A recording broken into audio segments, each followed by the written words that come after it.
ഓണസമ്മാനമായി മേയറുടെ ധനസഹായ വിതരണം. കോർപ്പറേഷൻ പരിധിയിൽ മാരകരോഗങ്ങൾ കാരണവും മറ്റും ദുരിതം അനുഭവിക്കുന്നവർക്കാണ് ദുരിതാശ്വാസ വിതരണം നടന്നത്. കോർപ്പറേഷൻ മേയർ മുസ്ലിം മഠത്തിൽ ഉദ്ഘാടനം ചെയ്തു. കണ്ണൂർ കോർപ്പറേഷൻ സംഘടിപ്പിക്കുന്ന ദസറയുടെ ചെലവ് കഴിച്ച് മിച്ചം വരുന്ന തുകയും സുമനസ്സുള്ള വ്യക്തികളും സ്ഥാപനങ്ങളും നൽകുന്ന സംഭാവനകളുമാണ് ദുരിതാശ്വാസ നിധിക്കായി രൂപീകരിച്ചിട്ടുള്ളതെന്ന് മേയർ പറഞ്ഞു.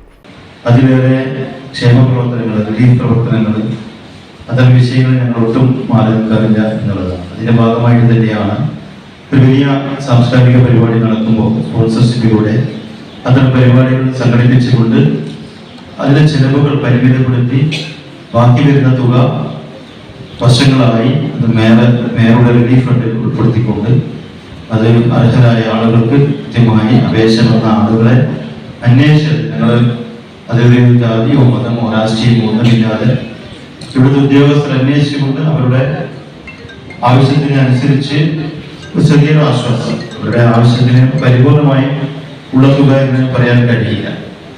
ആ രീതിയിൽ നമുക്ക് എല്ലാവരെയും തൃപ്തിപ്പെടുത്താൻ കഴിയില്ല. ഇവിടെ പരമാവധി ആളുകളെ ആശ്വസിപ്പിക്കുക, ചേർത്ത് നിർത്തുക എന്നുള്ളതാണ് ഞങ്ങളുടെ ലക്ഷ്യം. ആ ലക്ഷ്യത്തിന്റെ ഭാഗമായിട്ട് തന്നെയാണ് ഇത്തരത്തിൽ പദ്ധതികൾ ആവിഷ്കരിച്ച് മുന്നോട്ട് പോകുന്നത്. അതിന്റെ ഭാഗമായിട്ടാണ് ഇവിടെ ഈ രീതിയിൽ ഒരു മേയറുടെ റിലീഫ് ഫണ്ടിലേക്ക് 12 ലക്ഷം രൂപയോളം ചെലവഴിച്ചുകൊണ്ട് ഇവിടെയുള്ള പ്രയാസപ്പെടുന്ന ആളുകൾക്ക് വിതരണം നടത്തുന്നത്.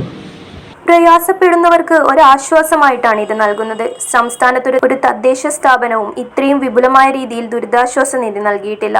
സാമ്പത്തിക പരാധീനത കാരണം തുടർ ചികിത്സ നടത്താൻ കഴിയാത്തവർ, മരുന്ന് വാങ്ങുന്നതിന് ബുദ്ധിമുട്ട് അനുഭവിക്കുന്നവർ, കിടപ്പ് രോഗികൾ എന്നിവർക്കാണ് മുൻഗണന നൽകുന്നത്. 2024 ഏപ്രിൽ 1 മുതൽ 2025 മാർച്ച് 31 വരെ മേയറുടെ ദുരിതാശ്വാസ നിധിയിലേക്ക് അപേക്ഷ ലഭിച്ചവരിൽ നിന്നും സബ് കമ്മിറ്റി പരിഗണിച്ച 147 പേർക്കുള്ള ധനസഹായമാണ് ഇത്തവണ വിതരണം ചെയ്തത്.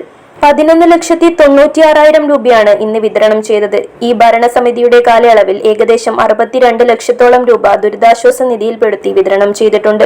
മേയർക്ക് ലഭിക്കുന്ന അപേക്ഷകൾ ഫീൽഡ് തല പരിശോധന നടത്തി തികച്ചും അർഹരായവർക്കാണ് ധനസഹായം നടത്തുന്നതെന്ന് മേയർ പറഞ്ഞു. Deputy mayor advocate P Indira അധ്യക്ഷത വഹിച്ച ചടങ്ങിൽ P Shameema teacher, V K Sreelatha, Shahina Moideen, Suresh Babu Elayavoor, കൗൺസിലർമാരായ K P Abdul Razak, Kookkiri Rajesh, P V Jayasuryan, M Umaiba, Asima CHBB, K P Anitha, Balakrishnan, corporation additional secretary D Jayakumar എന്നിവർ പങ്കെടുത്തു.